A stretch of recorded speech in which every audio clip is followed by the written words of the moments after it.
Shalom, saudara kasih Tuhan, salam jumpa dalam program Tuhan adalah Gembalaku. Saudara, kalau kita berbicara tentang iman, maka iman itu bagaikan dua sisi mata uang yang tidak dapat dipisahkan. Misalnya kalau saudara berbelanja mungkin ke toko, ke mall, ataupun ke pasar, saudara menggunakan alat bukti, alat bayar itu dengan uang, mata uang, hanya satu sisi saja saudara. Sebelahnya polos, nggak ada gambar, saudara ya. Maka saudara, uang itu akan tidak berguna dan tidak akan dipakai, bahkan tidak diterima.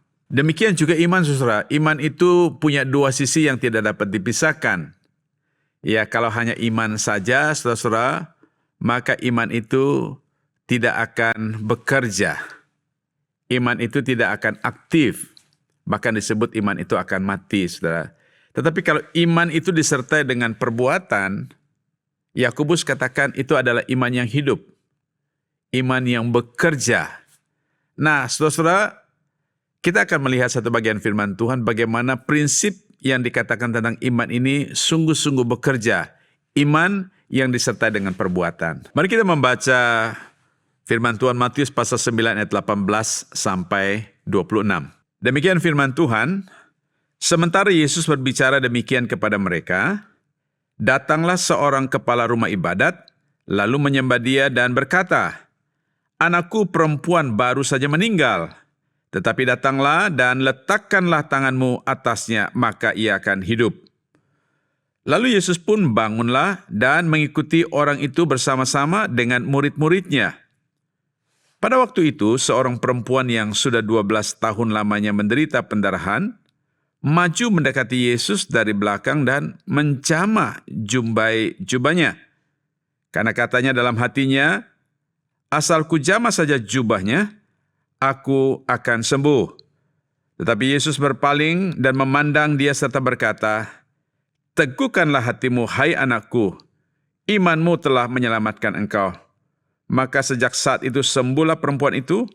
Ketika Yesus tiba di rumah kepala rumah ibadat itu dan melihat peniup-peniup seruling dan orang banyak ribut, berkatalah ia, "Pergilah, karena anak ini tidak mati, tetapi tidur." Tetapi mereka menertawakan dia. Setelah orang banyak itu diusir, Yesus masuk dan memegang tangan anak itu. Lalu bangkitlah anak itu, maka tersiarlah kabar tentang hal itu ke seluruh daerah itu. Saudara-saudara, kisah di perikop ini ada dua peristiwa penting. Peristiwa yang pertama adalah seorang kepala rumah ibadat yang datang kepada Yesus, lalu menyembah Yesus, minta Yesus untuk menyembuhkan, bahkan membangkitkan anaknya yang sudah meninggal. Nah, sesungguhnya saudara, ya secara umum orang yang sudah meninggal tidak mungkin hidup lagi. Tapi perhatikan baik-baik saudara. Iman seorang kepala rumah ibadat ini minta Tuhan Yesus untuk datang, meletakkan tangan di atas anak ini supaya dia hidup lagi saudara. Ayat 24 berkata begini, "Pergilah, karena anak itu tidak mati tetapi tidur." Tetapi mereka menertawakan dia. Setelah orang banyak itu diusir, Yesus masuk dan memegang tangan anak itu, lalu bangkitlah anak itu. Saudara, saya kira ini sebuah mukjizat yang luar biasa yang menggemparkan rumah ibadat itu, bahkan menggemparkan orang-orang yang pada waktu itu datang melihat anak seorang tokoh agama yang sudah dikatakan mati, saudara, tapi dibangkitkan dan dihidupkan oleh Yesus. Kemudian yang kedua adalah peristiwa seorang wanita yang dikatakan sudah 12 tahun menderita pendarahan, saudara. Pada waktu dia melihat Yesus lewat, lalu dia menggumam di dalam hatinya, "Asal ku jamah saja jubahnya, aku akan sembuh." Nah, saudara-saudara, menarik sekali saudara, asal ku jamah saja jubahnya, aku akan sembuh. Lihat apa kata Tuhan Yesus. "Teguhkanlah hatimu, hai anakku, imanmu telah menyelamatkan engkau." Maka sejak itu, sembuhlah perempuan itu. Saudara, dari dua peristiwa yang berbeda ini, ada dua prinsip yang sama, saudara ya. Yang sama baik dengan kepala rumah ibadat dan juga kepala perempuan ini. Yaitu apa, saudara? Mereka sama-sama beriman. Iman kedua orang ini, orang yang berbeda ini bukan iman yang pasif. Iman mereka adalah iman yang aktif. Iman yang bergerak, iman yang bertindak. Iman yang berani melakukan sesuatu yang walaupun mungkin secara logika itu tidak masuk akal, saudara.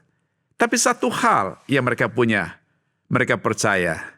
Nah, ketika mereka percaya, tidak hanya percaya, tapi mereka berani bertindak.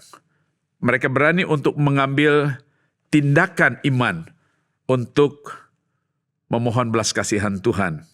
Saudara, saya kira sekali lagi ini yang dikatakan oleh Yakobus, iman tanpa perbuatan adalah mati. Artinya iman itu harus iman yang aktif, iman yang bekerja, yang dinyatakan dalam tindakan. Kalau kita berkata, saya beriman tetapi engkau tidak berbuat apa-apa, maka sebenarnya pengakuanmu itu kosong. Tapi kalau engkau melakukan sesuatu, aku bertindak melakukan sesuatu, tapi tidak beriman, maka sia-sialah usahamu, sia-sialah perbuatanmu, saudara. Nah, saudara yang dikasih dalam Tuhan, berbicara tentang iman, sekali lagi iman itu sesuatu yang sifatnya aktif, yang dinamis. Iman itu adalah iman yang harus percaya sepenuhnya bahwa Tuhan berkuasa dan Tuhan sanggup untuk melakukan apa yang engkau naikkan kepada Tuhan, kau minta kepada Tuhan, kau mohon kepada Tuhan. Saudara, Tuhan ingin agar kita tidak hanya percaya, tetapi Tuhan ingin kita agar kita menjadi orang yang belajar, berani mengambil tindakan iman, saudara. Saudara, iman itu iman yang harus dibuktikan dengan perbuatan. Iman itu tidak hanya menghasilkan apa-apa, saudara, tanpa tindakan iman. Oleh sebab itu, mari kita bersama-sama belajar.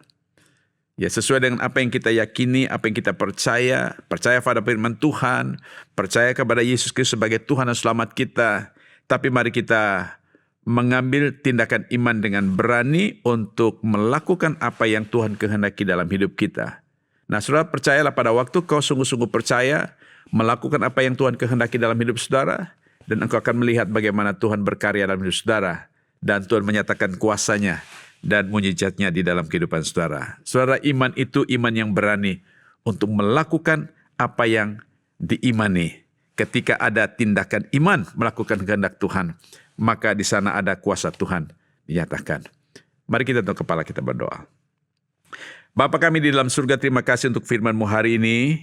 Kembali kami belajar bagaimana kami percaya, tidak hanya percaya tetapi sungguh-sungguh percaya dan berani bertindak dalam tindakan iman untuk taat kepada kehendak-Mu.